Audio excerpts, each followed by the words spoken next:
How's it going, everybody? The other day we had an update from the old school RuneScape team. This is Dragon Claws and the 3rd birthday. So the wait is over. Dragon Claws are available in Tournament Worlds. And only 2 weeks before the Tournament Worlds are going to be removed. So if you want to experience Dragon Claws, get in while you can and enjoy the slicing and dicing action with some noobs. So let's have a quick look at the Dragon Claws for Tournament Worlds. Tournament Worlds just got a little bit more intense. Dragon Claws are now available in supply chests. Dragon Claws require 60 attack to wield and provide the following stats. Plus 41 stab attack, plus 57 slash attack, negative 4 crush attack, plus 13 stab defense, plus 26 slash defense, plus 7 crush defense, and plus 56 melee strength bonus. The special attack of the Dragon Claws, Slice and Dice, hits 4 times in quick succession with great accuracy. This special attack makes Claws a fantastic KO weapon, and one which is worth the trip to the Tournament Worlds to try out. Dragon Claws will only be present in Tournament Worlds until the Worlds are removed at the start of March. If you enjoy this classic iconic weapon, then get in while you can and have some fun with it. Next this week, we've got the 3rd birthday event. A familiar face is having a bit of trouble with a misplaced item and is in need of our help. Head to Lumbrish Castle and talk to the Gnome Child in order to get started with this year's birthday event. For completing this event, you will receive the reward from the past 2 holiday events, which is the Warship and the Cow costume, as well as a brand new reward, the Gnome Child's hat. Which means that we'll be able to walk around with a Gnome Child hat, which I imagine will be very dank. Additionally, this week, we've got a few updates from more recent polls, including dismantling Zulrah rewards. It's now possible to dismantle Zulrah rewards, giving you 20,000 Zulrah scales in exchange for each item. The following items will be able to be dismantled: the Serpentine Visage, the Serpentine Helmet, Tanzanite Fang, the Toxic Blowpipe, and the Magic Fang. Next, the King Black Dragon instances. The lever which teleports you into the lair of the King Black Dragon has a new option to open a private instance of the lair. Opening an instance costs 50,000 coins, and you must have the coins in your inventory in order to pay this. Once you leave the instance or log out within it, it will close and you will be required to pay another 50,000 coins if you would like to create another.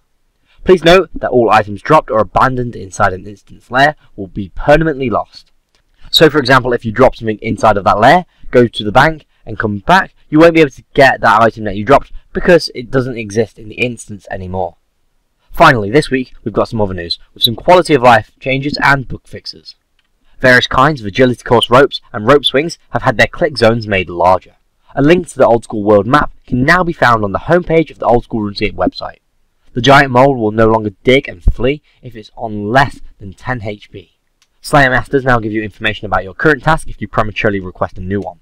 The nests you receive when trading mole claws and skins to Whiting the Gardener now provide you with much more valuable seeds. Hard clue scrolls are now dropped by black demons, and hammers are now dropped by goblins in order to help you get into the Bando's room if you forget a hammer in God War's dungeon. The Solaris Delagar scene in the Wanted quest now works more consistently and gives the player a lot more information. The poly limit has been increased, which I believe is a reference to a recent bug where you could use the Aram's skirt and a few other items such as the Trident, which will get you over the model poly limit and therefore your character will turn invisible, which was something undesirable in the game. The Elite Diary tasks to lay 5 or 6 box traps have been removed. The Nightmare Zone versions of Farid and Flambeed will no longer have a chance of dropping your weapon to the ground if you have a full inventory. The distance Vishan's Hellhounds can move from their spawn point has been increased substantially. The quick spellbook swap option for the Archaeus spellbook is now labelled as Archaeus rather than Necromancy. Random events will no longer trigger when in the Abyssal Sire or Cerberus chambers. The object Goldsmith Gauntlet has been corrected to the Goldsmith's Gauntlets to match the Cooking and Chaos versions. The Rimington General Store will now remain open permanently. The most southern Abyssal Demons in the Slayer Tower have been moved north marginally to prevent them leaving their room. The double HP restore rate feature of the HP Skill Cape and Max Cape now works again.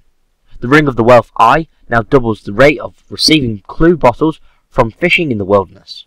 And some of the decor in the Lizard Shaman area has been changed to allow the player, and therefore NPCs too, to walk over it.